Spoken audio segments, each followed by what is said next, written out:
नमस्कार दोस्तों। आज के इस कालखंड में आपका स्वागत है। आज के इस कालखंड में हम विभाज्यता के नियम एवं उन पर आधारित प्रश्न विभिन्न प्रतियोगी परीक्षाओं में किस प्रकार से पूछे जाते हैं, इस पर हम चर्चा करने वाले हैं। यह वीडियो NMMS यानी national means cum merit selection exam, Shreshta, PMSSP, Navodaya प्रवेश परीक्षा, सैनिक स्कूल प्रवेश परीक्षा सहित विभिन्न प्रतियोगी परीक्षाओं हेतु अत्यंत महत्वपूर्ण है। तो आइए शुरू करते हैं हम आज का वीडियो। आज के इस वीडियो में हम 2, 3, 5 और 11 के विभाज्यता के नियम क्या है और इन नियमों के आधार पर किस प्रकार के प्रश्न परीक्षाओं में पूछे जाते हैं, उसके बारे में हम चर्चा करने वाले हैं। सबसे पहले हम क्या करेंगे कि 2 के नियम के बारे में हम जान लेते हैं कि 2 का नियम क्या है ना। यदि कोई भी संख्या है ना? संख्या कोई सी भी ले सकते हैं आप, और यदि उस संख्या में इकाई के स्थान पर, किसके स्थान पर, इकाई के स्थान पर यदि क्या हो 2, 4, 6, 8 या 0 हो, है ना। संख्या कोई सी भी हो, यदि उस संख्या के इकाई के स्थान पर 2, 4, 6, 8 या 0 होता है तो वह संख्या 2 से पूर्णतः विभाजित होती है, यानी उस संख्या में 2 का पूरा भाग चला जाता है। उदाहरण के लिए हम लेते हैं, मान लिया 24। संख्या छोटी हो सकती है और कितनी भी बड़ी हो सकती है, हमें सिर्फ देखना होगा इकाई का स्थान। इसमें देख रहे हैं इकाई स्थान क्या है, 4 है, इसलिए संख्या जो है 2 से पूर्णतः विभाजित होगी। अब इसके पहले यानी बाईं ओर कितने भी अंक आ जाए, यानी संख्या कितनी बड़ी आ जाए, इससे कोई फर्क पड़ने वाला नहीं है, यानी यह संख्या भी 2 से पूर्णतः विभाजित होगी। ठीक है। अब इसी प्रकार से हम अगली और भी संख्या ले सकते हैं, है ना। तो देखें इस प्रकार से हमें देखना है इकाई का अंक। हम देख रहे हैं कि इस संख्या के इकाई के स्थान पर 0 है, यानी यह संख्या 2 से पूर्णतः विभाजित होगी। इस प्रकार से हम संख्याओं को देख करके पता लगा सकते हैं कि इस संख्या में 2 का पूरा भाग जाएगा या नहीं जाएगा। यहां देख रहे हैं कि इकाई स्थान 8 है, यानी इस संख्या में भी 2 का भाग जाएगा। अब इसके पहले यानी बाईं ओर कितने भी अंक आप लिख दें, तब भी उन अंकों से बनने वाली संख्या 2 से पूर्णतः विभाजित हो जाएगी। ठीक है। तो ध्यान रखिएगा कि जब किसी संख्या के इकाई के स्थान पर 2, 4, 6, 8 या 0 आता है तो उस संख्या में 2 का पूरा भाग चला जाता है, यानी वह संख्या 2 से पूर्णतः विभाजित हो जाती है। अब आइए देखते हैं कि 2 के नियम पर आधारित किस प्रकार के प्रश्न विभिन्न परीक्षाओं में पूछे जाते हैं। पहला प्रश्न है, संख्या आप देख रहे हैं 1, 2, 3, 5 A में A के स्थान पर निम्न में से कौन सा अंक लिखें ताकि दी गई संख्या 2 से पूर्णतः विभाज्य हो। ठीक है। तो A के स्थान पर कौन सा अंक लिखें। ठीक है। हम जानते हैं कि यदि किसी संख्या के इकाई के स्थान पर, आप देख रहे हैं कि A इकाई स्थान पर है, 2, 4, 6, 8 या 0 आता है तो संख्या 2 से पूर्णतः विभाजित हो जाती है। तो हम देख रहे हैं कि यहाँ पर 6 भी हैं, 0 भी हैं और 8 भी हैं, इसलिए A के स्थान पर जो है ये सभी अंक आ सकते हैं, है ना। 6 भी आ सकता है, 0 भी आ सकता है, 8 भी आ सकता है। ठीक है। तो इन सभी स्थितियों में संख्या 2 से पूर्णतः विभाज्य होगी, इसलिए विकल्प डी जो है इस प्रश्न का सही उत्तर हो जाएगा। एक और उदाहरण लेके हम समझने का प्रयास करते हैं। संख्या देख रहे हैं, यह लिखी हुई है और इस संख्या में इकाई के स्थान पर z लिखा हुआ है ना। तो ये संख्या 2 से पूर्णतः विभाज्य नहीं होगी। आप ध्यान रखिएगा, नहीं होगी यदि z के स्थान पर निम्न में से कोई एक अंक हो, है ना। आप देख रहे हैं विकल्प A 3, B 1, C 9 और D उपरोक्त सभी। हम जानते हैं कि यदि किसी भी संख्या की इकाई के स्थान पर क्या आना चाहिए, 2 आना चाहिए, 4, 6, 8 या 0 आता है। ये आता है तो 2 से पूर्णतः विभाजित होती है। अब क्या नहीं आता है, 1, 3, 5, 7 और 9, इनमें से यदि कोई भी अंक इकाई के स्थान पर आता है तो वह संख्या 2 से पूर्णतः विभाज्य नहीं होगी।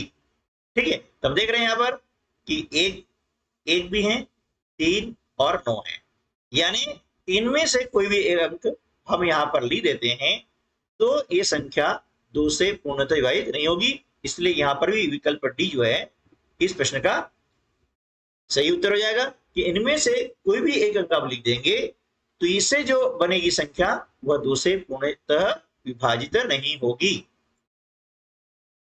अब हम देख लेते हैं 3 का नियम। 3 का नियम क्या है, देखो 3 के लिए हम क्या करते हैं, संख्या कोई सी भी, चलिए हम संख्या लेते हैं, पहले छोटी संख्या लेते हैं। हमने संख्या ली है 441, ठीक है ना। अब 3 का नियम क्या है, 3 के नियम में यह है कि संख्या कोई सी भी हो उसके हम अंकों का योग करेंगे। क्या करेंगे इसमें, अंकों का योग। देखिए 2 के नियम में हमने इकाई का अंक देखा था, अब यहां पर करेंगे अंकों का योग। और अंकों का योग कितना आना चाहिए, वो आना चाहिए 3 का गुणज, है ना, यानी मल्टीपल ऑफ 3। गुणज, इसे गुणक भी कहते हैं और इसी को हम अपवर्त भी कहते हैं। क्या बोलते हैं, अपवर्त यानी मल्टीपल, गुणज या गुणक भी कहा जाता है ना। एक शब्द ये भी देखने में आता है, गुणक। ठीक है, कैसे समझ लीजिएगा, संख्या है 441, अब इसमें अंक है 4, 4 और 1, तो इन अंकों को हम क्या करेंगे, जोड़ देंगे। कितना आ जाएगा, 4 और 4 8 और 1 9। अब 9 हम देख रहे हैं कि 3 के पहाड़े में आता है। गुणज का अर्थ सीधा सा ध्यान रखिएगा कि 3 के पहाड़े में आना चाहिए, यानी 9 क्या है, 3 का गुणज है, 3 का अपवर्ती है। इसलिए यह संख्या कौन सी, 441 3 से पूर्णतः विभाजित होगी। क्या हो जाएगी, यह पूर्णतः 3 से विभाज्य होगी, यानी इसमें 3 का पूरा पूरा भाग चला जाएगा। ठीक है, चलिए और संख्या देखते हैं, इससे बड़ी भी संख्या ले सकते हैं, है ना, एक संख्या लेते हैं। ठीक है, अब देखिए इस संख्या में 6 अंक हैं, है ना। अब क्या करेंगे, इनके अंकों को हम जोड़ेंगे। 6 और 3 9, 9 और 4 13, 13 और 5 18, 18 और 1 19, 19 और 8 27, यानी 27 इनके अंकों का योग आ रहा है। देखो 3 है ना, 6 धन 3 धन 4 धन 5 धन 1 धन 8, इनको हमने जोड़ा तो इनका योगफल आ रहा है 27। अब 27 3 के पहाड़े में आ रहा है, यानी 27 3 का गुणज है, 3 का अपवर्त है। इसलिए जो संख्या है आपकी 6,34,518, यह 3 से पूर्णतः विभाजित हो जाएगी। ठीक है, अब इस नियम पर आधारित प्रश्न कैसे आते हैं और कैसे हल करना है वो हम आगे वीडियो में देखने वाले हैं। यदि आप हमारे चैनल पर पहली बार आ रहे हैं और अभी तक आपने हमारे चैनल को सब्सक्राइब नहीं किया है तो आपसे रिक्वेस्ट है कि प्लीज उसे सब्सक्राइब कर लीजिएगा। इस चैनल पर हम आपको गणित, मेंटल एबिलिटी से संबंधित जो बेसिक कंसेप्ट हैं, जो कि हर प्रतियोगी परीक्षाओं के लिए आवश्यक होता है, या ऐसे बच्चे जो गणित से डरते हैं या गणित में कमजोर हैं, उनके लिए हम वैसे कॉन्सेप्ट लेकर आएंगे, उन पर आधारित प्रश्न परीक्षाओं कैसे पूछे जाते हैं उसके बारे में आपको बताएंगे। तो चलिए देख लेते हैं। संख्या आप देख रहे हैं यहाँ पर, और बीच में ये तारांकित किया हुआ है ना। प्रश्न ऐसे बनते हैं, मैं तारांकित स्थान पर यानी इस स्थान पर, अब देखिए तारांकित आ सकता है या इंग्लिश अल्फाबेट का कोई सा भी लेटर आ सकता है या कोई बॉक्स आ सकता है ना। तो उस स्थान पर निम्न में से कौन सा अंक लिखा जाए ताकि दी गई संख्या 3 से पूर्ण विभाजित हो सके। अभी हमने देखा था, देखिए ये संख्या आपकी है, यहाँ पर बॉक्स भी आ सकता है ना, यहाँ पर स्टार दिया हुआ है, स्टार भी आ सकता है, या कोई अल्फाबेट का लेटर भी आ सकता है, इंग्लिश अल्फाबेट का आ सकता है ना। देखिए तो 3 के नियम की जब बात करेंगे तो इनके अंकों को हम जोड़ेंगे, ठीक है। अब ये अंक है 4, धन 5, धन 8, फिर ये भी जोड़ लेंगे, धन 5, धन 3, धन 4, है ना। यानी जितने अंक दिए गए हैं पहले इनको हम जोड़ लेते हैं और इसका योगफल ज्ञात कर लेंगे। देखिए 4 और 5 9, 9 और 8 17, 17 और 5 22, 22 और 3 25, 25 और 4 कितना हो गया 29, ठीक है। अब हम देख रहे हैं कि 29 3 का गुणज नहीं है, मतलब 3 के भाड़े में नहीं आता है। अब 3 का गुणज क्या होगा, 3 का भाड़ा बोलते हैं, है ना। तो 3 9 27 और 3 ढाई 30, यानी अगला जो 3 का गुणज आ रहा है वो कितना आ रहा है भैया 30 आ रहा है। कितना आ रहा है 30, जबकि इन अंकों का योग कितना आ रहा है 29। तो क्या करेंगे 30 में से 29 घटा देंगे, कितना हो जाएगा 1।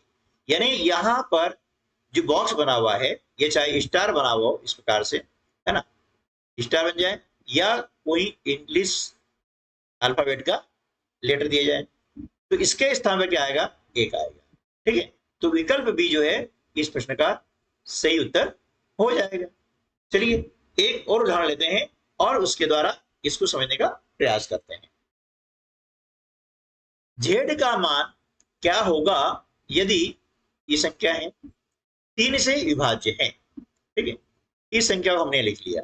देखिए समझने के लिए जब यदि आप समझ जाएंगे ना तो ये सवाल आप विद इन 30 सेकेंड आप इसको सॉल्व कर लेंगे, हल कर लेंगे, है ना। अब जो अंक दिए हैं इनको हम जोड़ लेते हैं। 1 में 4 जोड़ा, फिर धन 4, धन 5 और धन 6, है ना। 3 के नियम के लिए हमें किसी भी संख्या के अंकों को जोड़ना होगा। अब जोड़ लेते हैं, देखिए 1 और 4 5, 5 और 4 9, 9 और 5 14, 14 और 6 कितना हो गया 20 आ गया, ठीक है। इनका योग कितना आ गया भैया 20 आ गया। 20 3 का गुणज नहीं है, ठीक है ना, यानी 3 के भाड़े में नहीं आ रहा है। अब 20 के आगे क्या आएगा, तो 3 का भाड़ा बोलते हैं 7 बार, तो 3 सते 21 आता है। कितना आ जाता है 21, 21 3 का गुणज है, यानी 20 में कितना जोड़े 21 आ जाए, तो इसके क्या करेंगे 21 में से 20 घटा दो, कितना हो जाएगा 1।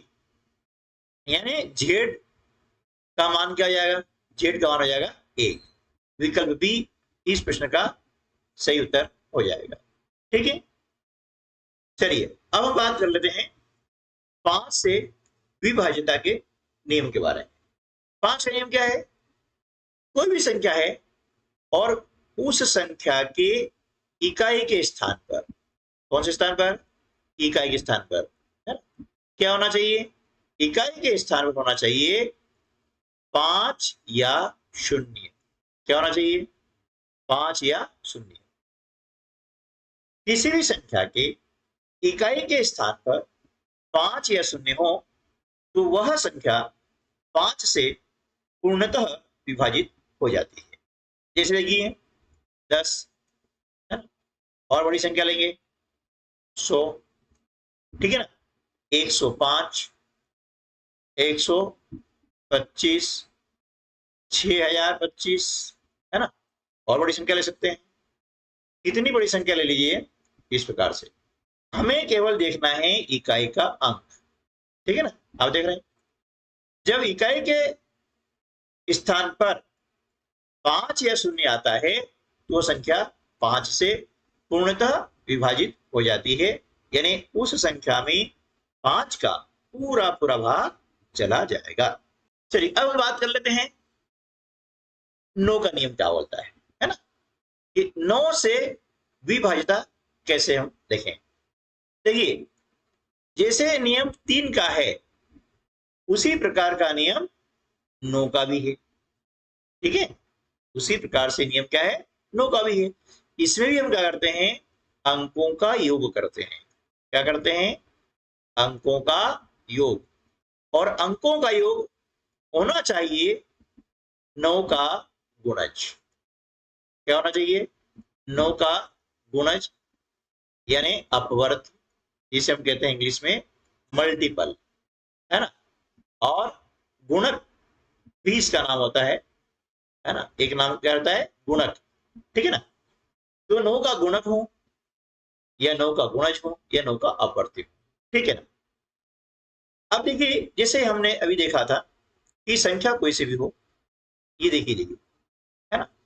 अब यदि हमें 2 के नियम की बात करनी है तो देखना होगा इकाई का अंक। ठीक है, 3 के नियम की बात करनी है, 3 के अंकों को जोड़ना पड़ेगा। और 9 का नियम की बात करनी है तब भी अंकों को जोड़ना पड़ेगा। अब इस संख्या में जो अंक हैं इनको हम जोड़ लेते हैं, 4 धन 1 धन 4। इनको जोड़ा कितना हो गया, 4 और 1 5, 5 और 4 9। ठीक है, 9 का गुणज है ना, सबसे छोटा अपवर्त क्या है, 9 है, यानी यह संख्या 9 से पूर्णतः विभाजित हो जाएगी। ठीक है, चलिए और एक संख्या लेते हैं बड़ी, इस प्रकार से, है ना। अब इनके अंकों को जोड़ते हैं, 6 धन 3 धन 4 धन 5 और धन 9। जोड़ लिया, 6 और 3 9, 9 और 4 13, 13 और 5 18, और 18 और 9 27। अब देख रहे हैं कि 27 क्या है ना, 9 का गुणज है। इसका गुणज ये 9 का गुणज है, यानी 9 के पाड़े में आ रहा है, इसलिए ये संख्या जो है 63,459 है ना, 9 से पूर्णतः विभाजित होगी। ठीक है, अब इस नियम पर आधारित प्रश्न किस प्रकार से आते हैं परीक्षाओं में वो देखते हैं। संख्या आपको एक दी जाती है, उसमें किसी भी स्थान पर, चाहे वो पहले हो सकता है, बाद हो सकता है या बीच हो सकता है, ये तारांकित जो स्थान है कहीं पर भी हो सकता है। ठीक है ना, इसमें तारांकित स्थान पर निम्न में से कौन सा अंक लिखा जाए ताकि दी गई संख्या 9 से पूर्ण विभाजित हो जाए।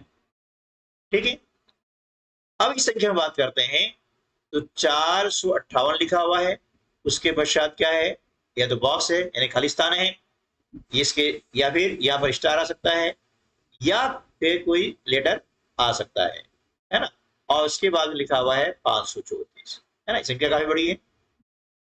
अब क्या करेंगे, हमें देखना है कि ये 9 से पूर्ण विभाजित है या नहीं है। इसके अंकों को जोड़ लेंगे, 4 धन 5 धन 8 धन 5 धन 3 धन 4, 4 और 5 9, 9 और 8 17, 17 और 5 22, 22 और 3 कितना हो गया 25, 25 और 4 होता है 29।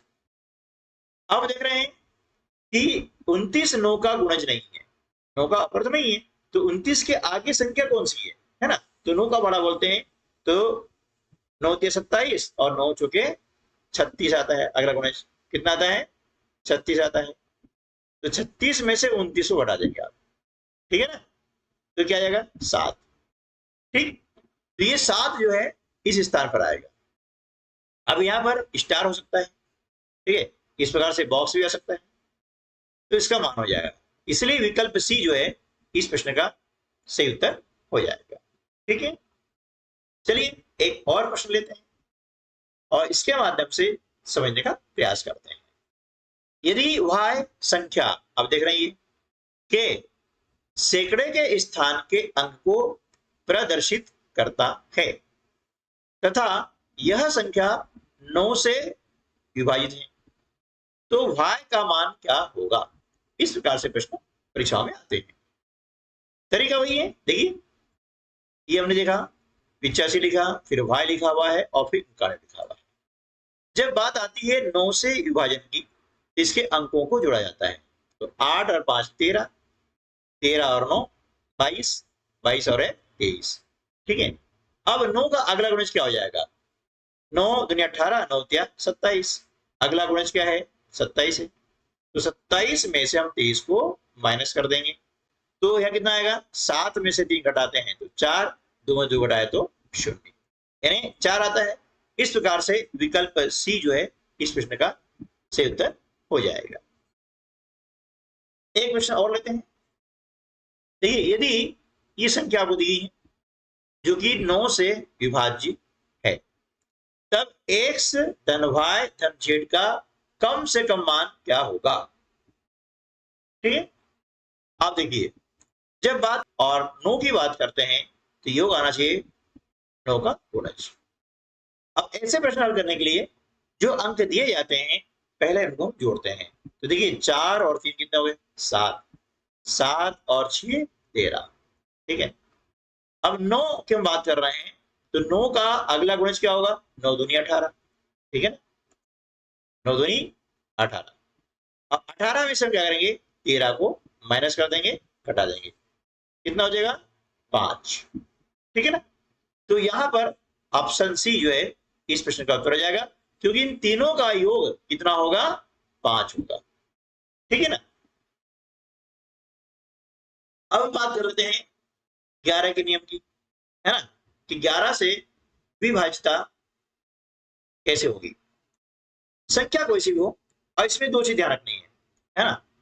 एक ध्यान रखना है सम स्थान वाली संख्या और दूसरा ध्यान रखना है विषम स्थान वाली संख्या। कैसे, देखिए हम पहले एक छोटा सा उदाहरण लेते हैं, फिर उससे बड़ा लेंगे और फिर और उससे भी बड़ा लेंगे, ठीक है ना। संख्या 121 है तो क्या करेंगे, कोई सा भी आप ले अंक, चाहे बाईं तरफ से लें चाहे आप दाईं तरफ से लें, कोई फर्क नहीं पड़ता है। एक एक अंक छोड़ के जो अंक आ रहा है इनका हम क्या करेंगे, योग कर लेंगे, यानी जोड़ लेंगे। एक और एक का जोड़ कितना आ जाएगा 2। अब जो बचे हुए अंक हैं उनका जोड़ कर लेंगे, अब यह एक ही है, इसका जोड़ भी आ गया 2। अब दोनों का जो जोड़ है उसको हम क्या करेंगे, एक में से दूसरे को घटा देंगे, यानी जो बड़ा जोड़ आता है अंकों योग आएगा उसमें से हम घटा देंगे, तो अंतर कितना आ जाएगा 0। तो ध्यान रखिएगा चाहे कितनी बड़ी भी संख्या हो उसमें से इस प्रकार के एक एक अंक छोड़ के हम जोड़ेंगे और उनके दोनों जोड़ों को आपस में घटाएंगे, ठीक है। तो उनका अंतर 0 या 11 का गुणज होना चाहिए। क्या होना चाहिए, 0 या 11 का गुणज, तो वो संख्या 11 से पूर्णतः विभाजित हो जाएगी। चलिए और देखते हैं, देखिए इसमें से 1 और 3, 1 और 3 देखो कितना हो गया 4। अब जो अंक बचे हुए हैं इनको जोड़ लेंगे, 3 और 1 कितना हो गया 4। अब इसमें से हमने घटा दिया 0 आ गया, यानी ये संख्या भी 11 से पूर्णतः विभाजित है, यानी इसमें भी 11 का पूरा प्रभाव चला जाएगा, ठीक है। चलिए और देखते हैं इसको एक बड़ी संख्या लेकर के कि 11 का भाग जा रहा है या नहीं जा रहा है, ठीक है। चलिए अब हमने यहाँ पर एक संख्या ली है, इसको देखते हैं, बड़ी संख्या लेते हैं और समझने का प्रयास करते हैं कि ये संख्या 11 से पूर्णतः विभाजित है या नहीं है ना, जांच कैसे करनी है। तो ये क्या हो गया, ये 11 से विभाजित है, ये भी 11 से पूर्णतः विभाजित है। अब देखिए इसमें एक एक छोड़ के अंक ले लेंगे इस प्रकार से, ठीक है, यानी 6 और 9 15, 15 और 5 20, इनका योग कितना आ गया 20, समझ ना। अब जो अंक बचे हुए हैं उनको देखेंगे, 3 और 4 7, 7 और 6 13। अब इसको हम इसमें घटा देंगे, अब इनका अंतर कितना आ रहा है 7 आ रहा है, ठीक है ना। नियम क्या है, कि इनका अंतर या तो आना चाहिए शून्य या आना चाहिए 11 का गुणज, ठीक है ना। अब यहाँ पर इनका अंतर शून्य नहीं आ रहा है और न ही 11 का गुणज आ रहा है, इसलिए यह जो संख्या है यह 11 से पूर्णतः विभाजित नहीं होगी, है ना, पूर्णतः विभाजित नहीं होगी। इस प्रकार से हमें यहाँ पर जांच करनी है। संख्या कोई से ले लीजिए और इस नियम की आप जांच करें। चलिए एक और संख्या लेते हैं, है ना, आप भी संख्या ले सकते हैं कोई से भी, और इसको चेक करें और कमेंट्स बॉक्स में जरूर लिखें कि ये नियम आपको समझ आया या नहीं आया। तरीका क्या है, देखिए, संख्या कोई से भी हो, चाहे दाईं तरफ से चाहे बाईं तरफ से, एक एक अंक छोड़ के पहला लिया, फिर तीसरा, फिर पांचवा, फिर सातवां, इनको जोड़ लेंगे। 1 और 4 5, 5 और 8 13, 13 और 7 20, ठीक। अब जो बचे हुए अंक हैं इनको देखेंगे, इनको जोड़ लेंगे। 2 और 6 8, 8 और 9 कितना हो गया, 8 और 9 17, ये हमने घटाया। अब इसका अंतर कितना आ रहा है, 3 आ रहा है, यानी अंतर क्या कितना आना चाहिए, शून्य या 11 का गुणज आना चाहिए, है ना, शून्य या 11 का गुणज। वैसे 11 ही आता है, 11 गुणज तो बहुत बड़ी संख्या हो जाएगी तब आएगा, तो या तो शून्य है या फिर 11 है, ठीक है ना।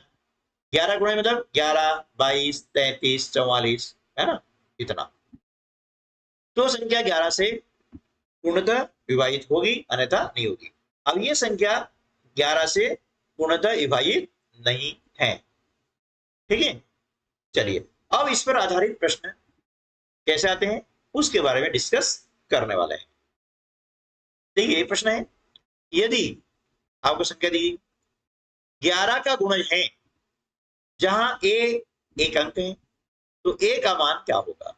देखिए ये संख्या आपको दी गई है ना, इस प्रकार से, और कहा गया है कि 11 का गुणज है, मतलब ये 11 से पूर्णतः विभाजित है। जो भी संख्या 11 का गुणज होगी, है ना, किसी भी संख्या गुणज होगी, वह संख्या उससे पूर्णतः विभाजित होती ही होती है, ठीक है।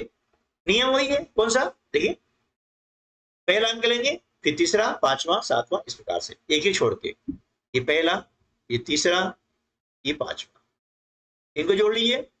2 4 6, 6 और 4 10, ठीक है, लिख दिया।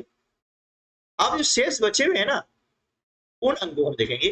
देखिए शेष क्या बचा हुआ है, 5 a और फिर 5, तो 5 और 5 10 धन a, इनका जोड़ आया, ठीक है ना, कितना आया, 10 धन a।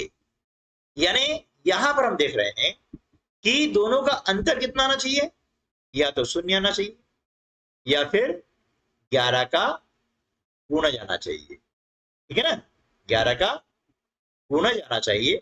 तो हम देख रहे हैं कि इनका ये अंतर निकालेंगे तो 10 में से 10 घट जाएगा, क्या बचेगा, शून्य, है ना।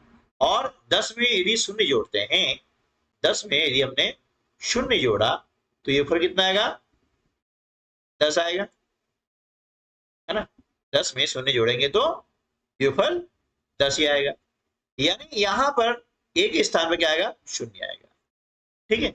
अब इसको हम सत्यापन कर लेते हैं। देखिए कैसे, अब शून्य लिखते हैं तो आपकी संख्या इस प्रकार से बन जाती है, देखिए, ठीक है, बन गया ना, 2,54,045। अब देखिए इसके पहला अंक 2 है, तीसरा और पांचवा, यानी 2 4 6 और 4 10, ठीक है। अब शेष जो बचे अंक हैं इनको हम जोड़ लेते हैं। 5 में शून्य जोड़ा 5 आया और 5 10, ठीक है, ये हो गया।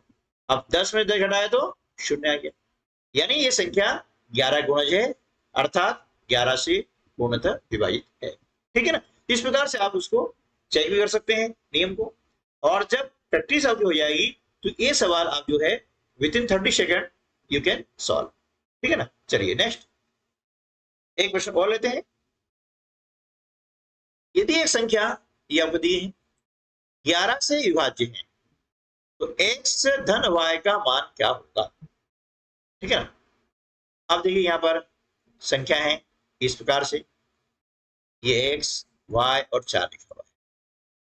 जब बात हो रही है 11 से विभाजन की, तो क्या करेंगे, हम लेंगे बाईं तरफ से, चाहे लेंगे दाएं तरफ से, एक अंक छोड़ के हम इस प्रकार से जोड़ लेते हैं। तो यहां पर देख रहे हैं 5 और 7 12, 12 धन y आ गया, ठीक है, 12 धन y। अब जो बचे हुए अंक हैं उनको देख लेते हैं, 8, x और 4, 8 और 4 12, 12 धन x हो गया, ये 12 धन x हो गया, ठीक है। अब हमें करना क्या होता है भैया, हमें इसमें से घटाना होता है। क्या करना होता है, घटाना होता है। तो देखिए 12 में से 12 में घटाते हैं तो क्या आता है, 0, ये घट गया।